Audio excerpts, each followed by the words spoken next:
নমস্কাৰ বন্ধু বান্ধৱীসকল, স্বাগতম জনাইছোঁ আপোনালোক সকলোকে আমাৰ চেনেলৰ নতুন এটা ভিডিঅ'লৈ। আশা কৰিছোঁ সকলো ভালেই আছে।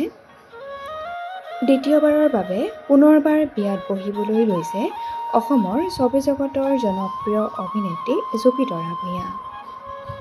ভিচিডিৰ দিনৰ পৰাই অভিনয় জগতত খোজ পেলোৱা অভিনেত্ৰীগৰাকীয়ে বহু চিনেমা আৰু ধাৰাবাহিকত অসমৰ ৰাইজক আমোদ দি জনপ্ৰিয়তা অৰ্জন কৰিবলৈ সক্ষম হৈছে।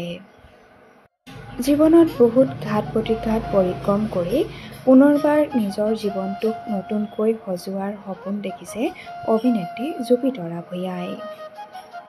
প্ৰথম বিবাহ বিচ্ছেদৰ পাছত বহু মানসিক কষ্টত ভুগিছিল অভিনেত্ৰীগৰাকীয়ে। জীৱনটোক নতুনকৈ সজাবলৈ লোৱা অভিনেত্ৰীগৰাকীয়ে পুনৰবাৰ বিয়াৰ খোৱাক লৈ অভিনেত্ৰী জুপিতৰা ভূঞাই কি ক'লে এবাৰ শুনোচোন আহক।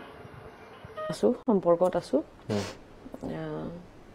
বিয়াখন কেতিয়া খাবলৈ পাবা সেইটো মই ভগৱানে কৰি থৈছে ন ওপৰৰ পৰা, যে তোমাৰ কেতিয়া বিয়া হ'ব ভগৱানে কৰি থৈছে আৰু কথা।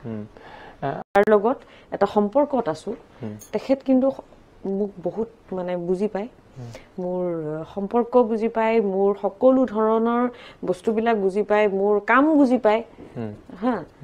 গতিকে তেওঁ হয়তো মোক প্ৰেম কৰে, কিন্তু ভৱিষ্যতলৈকে মই নাজানো কি প্ৰেম।